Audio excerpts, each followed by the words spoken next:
Captain Valentin Savitsky stood in B-59's control room while his submarine cooked him alive. The temperature had reached 140 degrees Fahrenheit, maybe higher. The thermometer on the bulkhead was German, salvaged from a U-boat the Soviets had captured in 1945, and it topped out at 60 Celsius. They'd passed that mark 4 hours ago. The depth charges kept coming, not close enough to rupture the hull, close enough to make it ring like a bell. Every explosion sent vibrations through the steel that you felt in your teeth. The Americans, it had to be Americans, were dropping them in a pattern. One every 4 or 5 minutes. Methodical. They wanted B-59 to surface. They were willing to wait. Savitsky's crew was past the point of operational effectiveness. Men were passing out. The CO2 scrubbers had failed, and the air tasted like metal and old socks.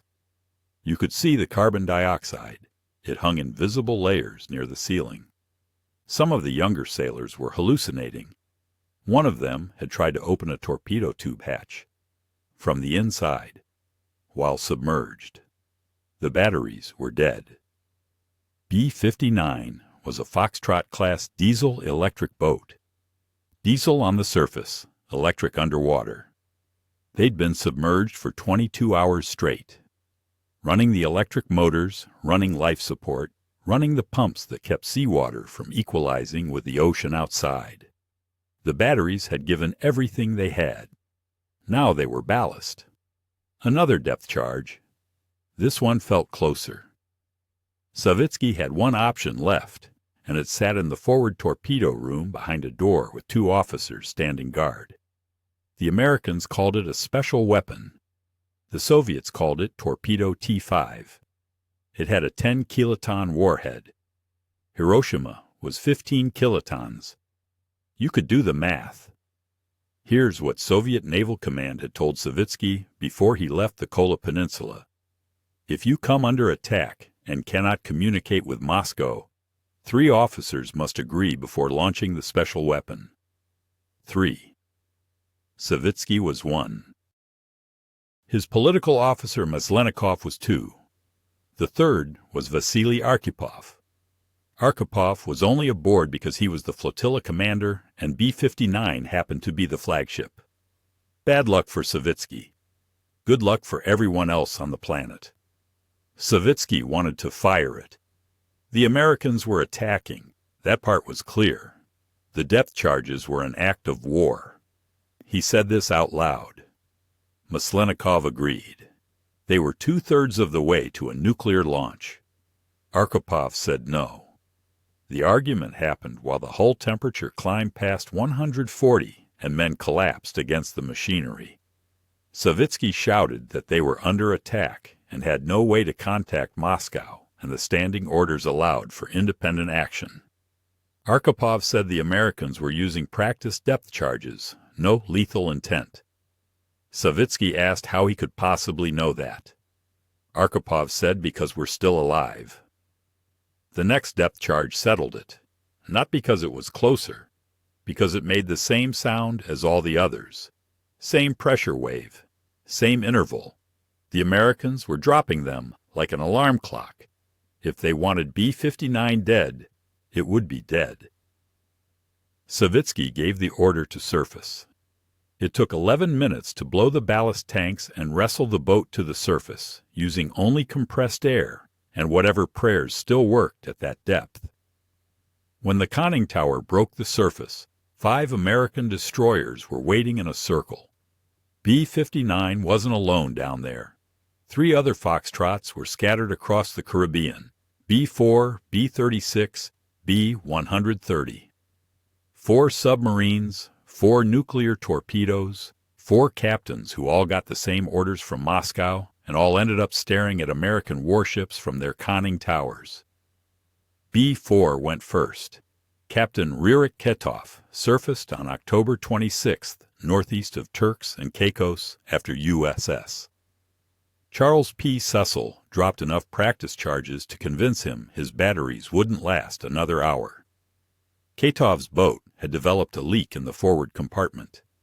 seawater mixing with battery acid. The ventilation system couldn't keep up with the chlorine gas. His crew was vomiting between stations.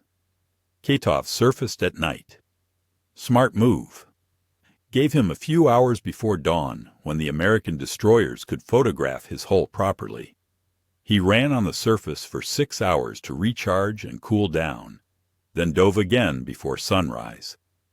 The Americans tracked him the whole time, but didn't force the issue. They'd made their point. B-36 lasted longer. Captain Alexei Dubivko kept his boat submerged for 28 hours before the Americans found him on October 28th. His batteries died first. Then his gyro compass failed. Then his CO2 scrubbers stopped working in any meaningful way.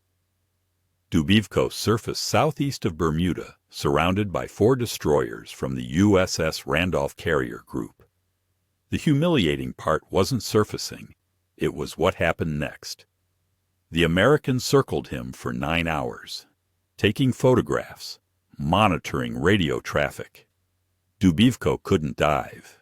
His batteries were finished, and the diesel engines needed 40 minutes of runtime before they'd built up enough charge to attempt submersion. He sat there like a training target while destroyers ran patterns around him at 400 yards. B-130 had the worst time. Captain Nikolai Shumkov surfaced on October 30th after his crew started fighting each other. Not arguing, fighting. The temperature had reached 140 plus, and the air was so bad men were seeing things. 2 sailors got into it near the torpedo tubes. One of them grabbed a wrench. Shumkov put both of them in the brig, which on a Foxtrot meant handcuffing them to pipes in the engine room, and decided he'd rather face the Americans than explain dead crewmen to Moscow. Shumkov surfaced south of the Bahamas. USS Murray was waiting. They'd been tracking him with sonobuoys for 6 hours. Murray's captain didn't circle and photograph. He pulled alongside at 50 yards and just sat there, watching. B-130's crew had to open the deck hatches to vent the boat. The Americans could see inside. Could see men lying on the deck. Could see the condition of the equipment. None of the 4 captains discussed firing their special weapons. Ketov didn't have time.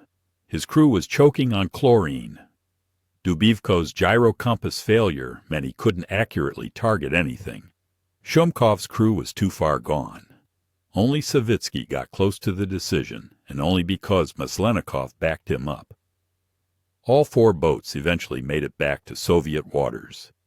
B-4 and B-36 limped into Murmansk in mid-November. B-59 and B-130 took longer. They had more damage, and Shumkov's crew needed medical treatment in Cuba first. The American Navy had hunted 4 submarines armed with nuclear torpedoes and forced all 4 to surface without firing a shot or losing a single sailor.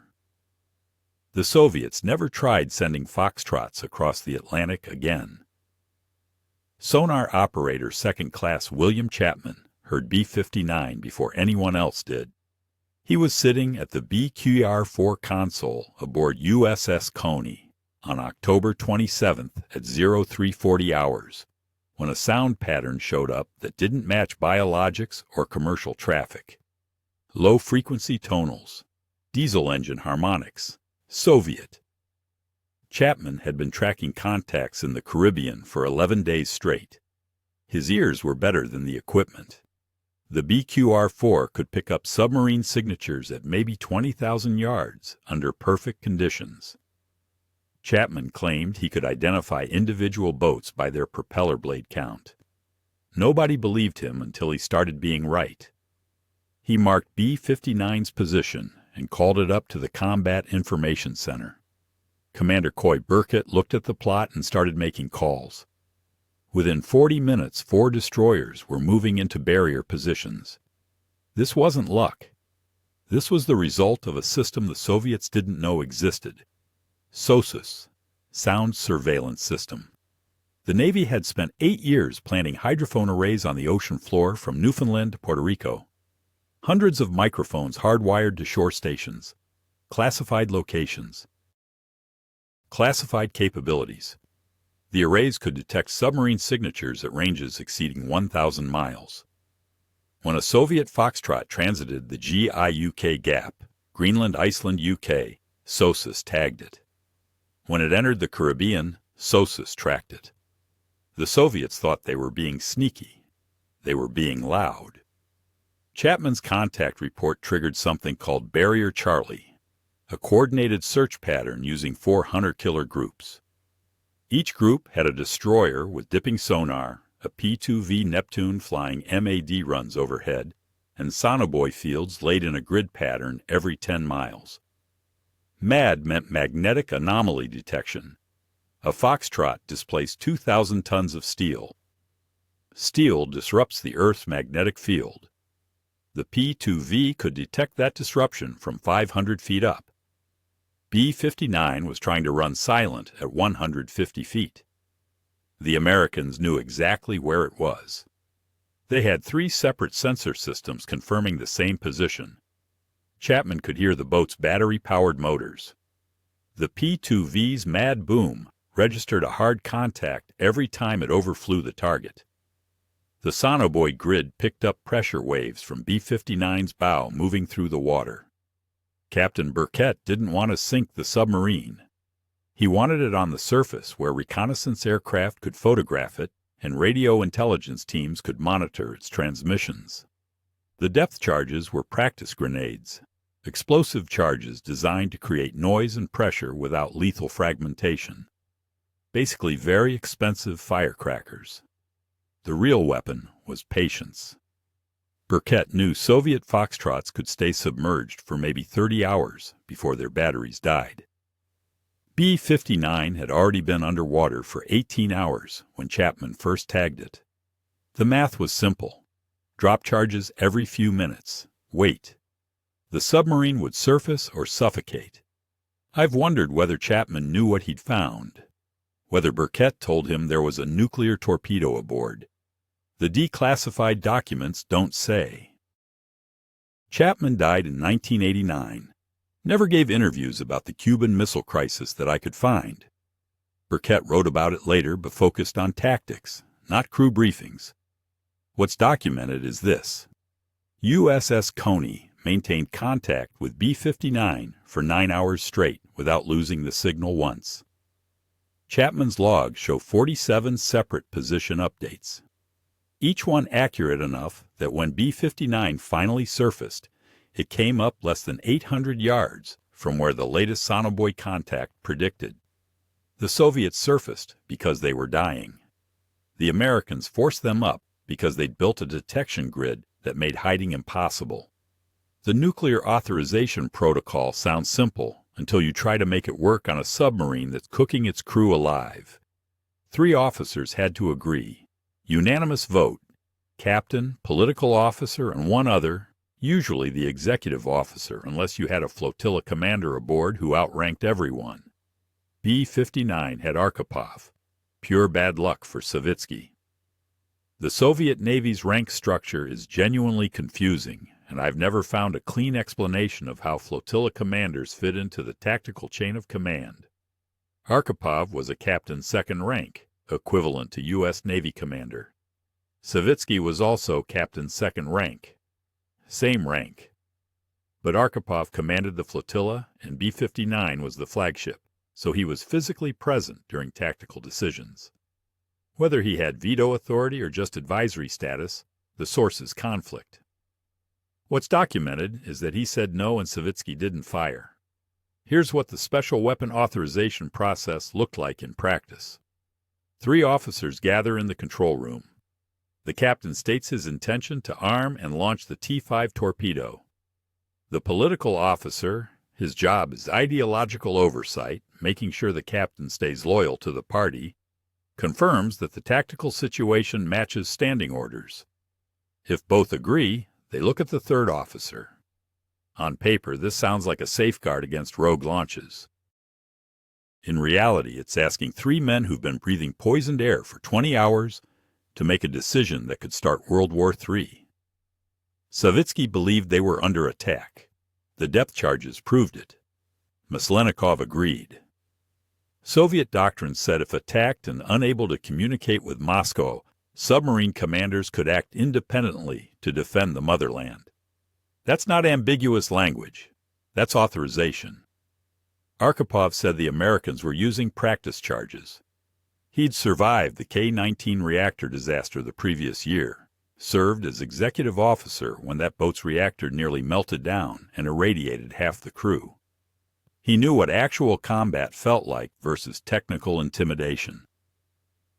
The depth charges from USS Coney were spaced too evenly, too predictable. If the Americans wanted B-59 dead, they'd use real ordnance. The argument went on for maybe 20 minutes. Hard to know exactly. None of the participants wrote about it in detail. Savitsky mentions it briefly in his official report. Arkhipov never discussed it publicly. The details come from interviews with other crew members conducted decades later, and memories get fuzzy. What's clear is that Arkhipov refused and Savitsky backed down. Whether Arkhipov pulled rank or just argued more convincingly, I couldn't determine. The declassified Soviet documents use passive voice. Decision was made to surface. No attribution. The other 3 submarines never got that far into the decision process.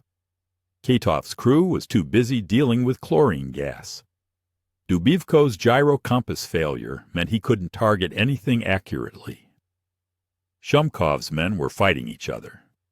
None of them reached the point where 3 officers stood in the control room debating nuclear release.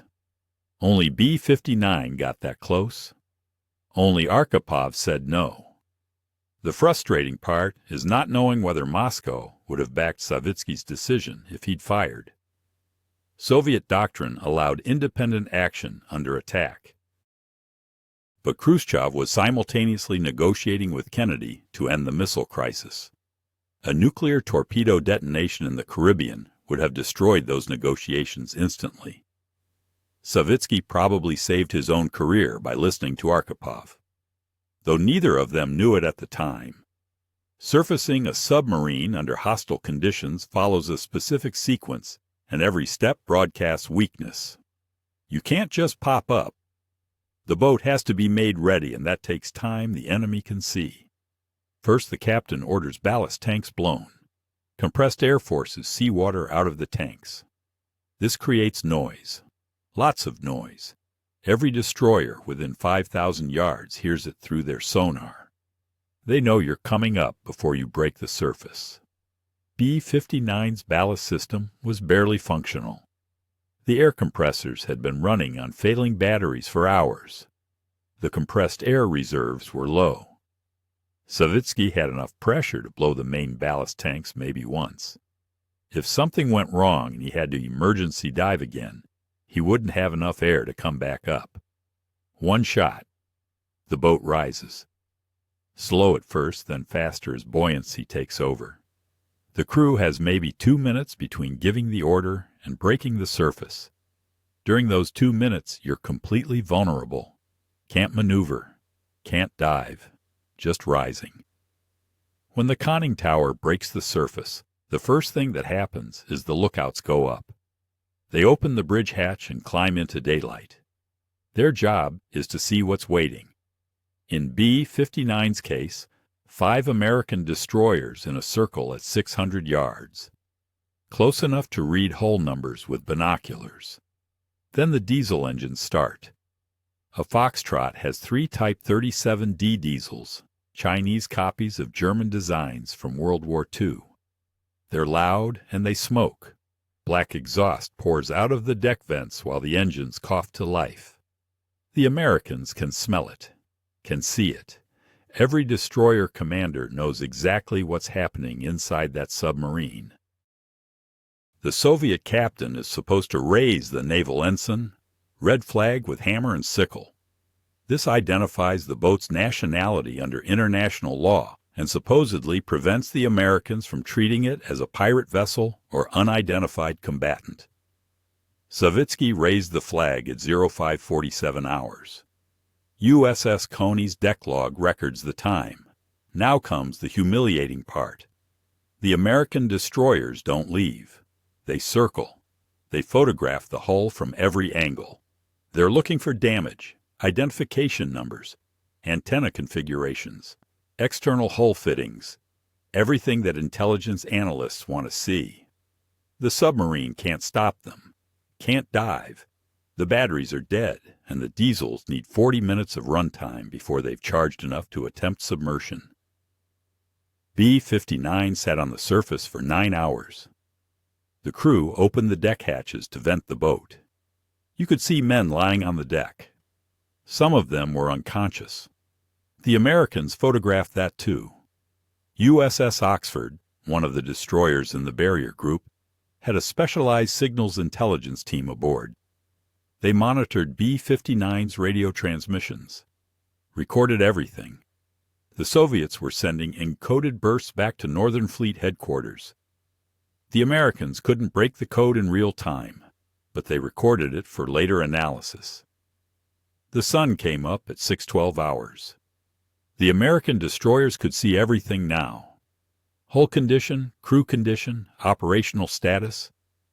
B-59 was finished as a combat-effective unit, and everyone knew it. Savitsky tried to maintain some dignity. His crew stayed at stations. Nobody waved. Nobody made gestures. The Soviet Navy didn't train its sailors to surrender gracefully, so they just stood there while the Americans circled and watched. At 14:47 hours, B-59 dove again. The batteries had enough charge for maybe 6 hours of submerged transit. Savitsky headed east toward open Atlantic. The American destroyers let him go. They'd gotten what they wanted. USS Oxford wasn't a regular destroyer. It was a SIGINT platform, signals intelligence, with radio intercept equipment and Russian-speaking analysts crammed into a converted storage compartment below the main deck. When B-59 surfaced, Oxford's intelligence team had 47 minutes before the submarine could dive again. They used every second. The lead analyst was Lieutenant Howard Carrier. His team had 3 objectives: identify the submarine's communication protocols, assess crew condition through external observation, and document any hull damage that might indicate weapons capability. They worked fast. Oxford pulled alongside B-59 at 200 yards. Close enough to see faces through binoculars. Close enough to photograph the conning tower identification numbers, which the Soviets had tried to paint over, but the paint was flaking. Carrier's team shot 160 photographs in 40 minutes. Most of them were useless. Too much glare, or the submarine rolled at the wrong moment. But 23 photographs were clear enough for naval intelligence to identify B-59 as a Project 641 Foxtrot and match it to construction records from the Sotomek shipyard in Leningrad. The radio intercepts were better. B-59 sent 4 encoded transmissions while on the surface. Short bursts, high frequency. Oxford recorded all of them on reel-to-reel tape. The encryption was a Soviet naval cipher the NSA had partially broken 6 months earlier. About 40% readable, enough to extract key information. The first transmission contained B-59's position and status report. The second requested permission to proceed to Cuba for repairs. The third reported crew casualties: 7 men with severe heat exhaustion, 2 with possible CO2 poisoning. The fourth transmission was longer and used a different cipher system Oxford couldn't break. Carrier assumed it contained information the Soviets really didn't want compromised. They were right. That fourth transmission mentioned the special weapon. Not by name. The Soviets used a code designation, but the message structure matched known references to nuclear ordnance from previous intercepts. The NSA broke that cipher in 1967. By then, it didn't matter. Carrier's team also documented crew behavior. The Soviets opened their deck hatches and men climbed out. Some of them stripped off their shirts. Some of them just lay on the deck plates. One sailor vomited over the side. Another one stood near the conning tower smoking a cigarette, against regulations, but nobody stopped him. Oxford's medical officer watched through binoculars and made notes. Crew appears severely dehydrated, multiple men showing signs of heat stroke, no evidence of combat injuries. Submarine does not appear to have engaged in weapons exchange. His assessment went into the intelligence report and helped convince the Navy that the depth charges had worked exactly as intended, forcing surrender without killing anyone. The hull inspection revealed damage that didn't come from depth charges. B-59 had a dent in the forward hull plating consistent with collision or grounding. Paint scoring along the starboard side suggested the submarine had scraped against something, possibly an underwater obstruction while trying to evade detection. Oxford's analyst noted this. It explained why B-59's performance had degraded during the chase. The boat was already compromised before the Americans found it. At 14:47 hours, B-59 dove. Oxford tracked it for another 6 hours using passive sonar until the submarine cleared the Caribbean and entered open Atlantic. Carrier's intelligence report reached Norfolk by 1800 hours. Photographs and tape recordings followed on the next courier flight. The Americans had collected enough information to write B-59's operational biography. The Soviets knew this. Savitsky knew this. There's no documentation of what he told his crew about the surfacing. Probably nothing good. Moscow said nothing. For 11 days, the 4 submarines limped back across the Atlantic, and Northern Fleet headquarters maintained radio silence except for essential navigation updates. No acknowledgement of the surfacing incidents. No new orders beyond return to base. The silence was tactical, and it was punishment. Captain Savitsky arrived at the Kola Peninsula on November 18th. B-59 needed 3 weeks of repairs before it could be considered operational. Savitsky filed his action report on November 20th. Standard format. Position logs, equipment failures, tactical decisions. He mentioned the depth charges. He mentioned surfacing. He mentioned Arkhipov's objection to using the special weapon. The report is 12 pages. Most of it is technical data. What Savitsky didn't know, his career was already over. Northern Fleet Command had decided before B-59 reached port. Not because he surfaced, all 4 captains surfaced. Because he'd gotten closest to launching the T-5 and had argued with his flotilla commander about it. That argument appeared in Arkhipov's separate report. 2 reports, 2 versions. Arkhipov's version emphasized Savitsky's emotional state and the phrase catastrophic judgment failure. Their word, not mine. Savitsky was reassigned to a training command in February 1963. Desk job, no ship. He never commanded a submarine again. Retired in 1972 at reduced rank. Captain Ketov of B-4 got promoted. I couldn't figure out why. His boat had the chlorine gas leak, and he surfaced first. You'd think that would count against him. But Ketov's action report emphasized the mechanical failure rather than the tactical situation. He framed the surfacing as a damage control decision, not a surrender. Northern Fleet bought it. Ketov commanded submarines until 1980. Captain Dubivko of B-36 disappeared from the records. Not literally disappeared. He lived until 1988, but his naval career ends in 1963, with no explanation, no reassignment, no retirement ceremony. One researcher told me Dubivko requested medical discharge due to complications from CO2 exposure during the Caribbean deployment. Another researcher said he was quietly cashiered for losing contact with the flotilla. Both could be true. Captain Shumkov of B-130 received a reprimand for the crew fighting incident, but kept his command. He surfaced last and stayed on station longest, 28 hours submerged. That counted as determination. He made captain first rank in 1967. Arkhipov got nothing official, no medal, no commendation. He stayed a flotilla commander and eventually made rear admiral in 1975. When he died in 1998, his obituary in Krasnaya Zvezda, Red Star, the Defense Ministry newspaper, mentioned his service record, but not the Caribbean deployment, not B-59, not the special weapon decision. Savitsky kept a personal logbook separate from the official ship's log, standard practice for Soviet submarine captains. The personal log was for observations that didn't belong in official reports. Crew performance notes, tactical opinions, equipment complaints.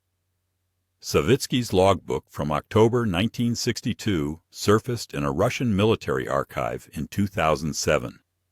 A researcher named Svetlana Savranskaya found it while looking for something else. The logbook has 47 pages. Page 32 contains Savitsky's account of the argument with Arkhipov. It's detailed, it's bitter. Savitsky believed he'd made the correct tactical decision, and Arkhipov had undermined his authority. The logbook ends on November 18th. Last entry. Home waters, repairs required. We'll file report tomorrow. Nothing about what he expected to happen next. Maybe he knew. Maybe he hoped Moscow would see it differently. They didn't. Valentin Savitsky died in 1993. He was 72. He'd been retired for 21 years and spent most of that time in a small apartment outside Murmansk, writing angry letters to the naval archives about historical inaccuracies in official Soviet accounts of submarine operations. None of the letters mentioned B-59 or the Caribbean deployment. That was still classified. What Savitsky never learned, the Americans knew about the special weapons. Not immediately, not during the crisis, but within 3 years naval intelligence had pieced together enough signals, intercepts, and photographic analysis to confirm that all 4 Foxtrots carried nuclear torpedoes. The intelligence assessment circulated through the Pentagon in 1965. It remained classified until 2002. Vasili Arkhipov died in 1998. His widow found out about the declassification in 2002 when a historian from the National Security Archive contacted her. The historian wanted to interview Arkhipov about his decision to refuse Savitsky's nuclear launch order. Too late. Arkhipov had been dead for 4 years. The 2002 conference in Havana brought together American and Soviet participants from the Cuban Missile Crisis. Robert McNamara was there. Fidel Castro was there. Several Soviet submarine officers attended, including Vadim Orlov, who'd been B-59 signals officer. Orlov told the conference that Savitsky had nearly fired the T-5 and Arkhipov had stopped him. McNamara went pale. Nobody on the American side had known how close it had come. That's the part that bothers me. 4 Soviet captains carried nuclear weapons into the Caribbean and suffered systematic humiliation at American hands. All 4 surfaced. All 4 went home. All 4 lived the rest of their lives thinking the Americans had simply forced them up using conventional tactics and superior detection capabilities. They didn't know the Americans knew about the nukes. They didn't know their decision to surface instead of fight had prevented nuclear exchange. They thought they'd just lost a tactical engagement.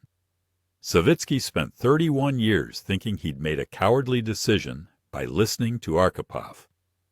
The declassified documents show he made the only decision that kept the Cold War cold. He never knew. The Soviet Navy never sent Foxtrot submarines across the Atlantic again. Not because of combat losses, they didn't lose any boats. Because the Americans had demonstrated complete detection and tracking capability.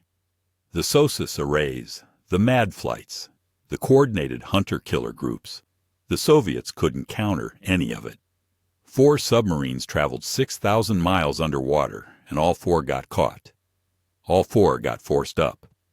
All 4 went home damaged and demoralized. The Americans won that engagement so thoroughly, the Soviets changed their submarine deployment doctrine for the rest of the Cold War. No more long-range diesel boats operating independently in American waters. The Caribbean became a no-go zone for Soviet submarines. That's the real humiliation, not the surfacing, not the photographs, not even the 9 hours sitting on the surface while destroyers circled. The humiliation was realizing the Americans had built a system that made Soviet submarine operations in the Western Hemisphere impossible.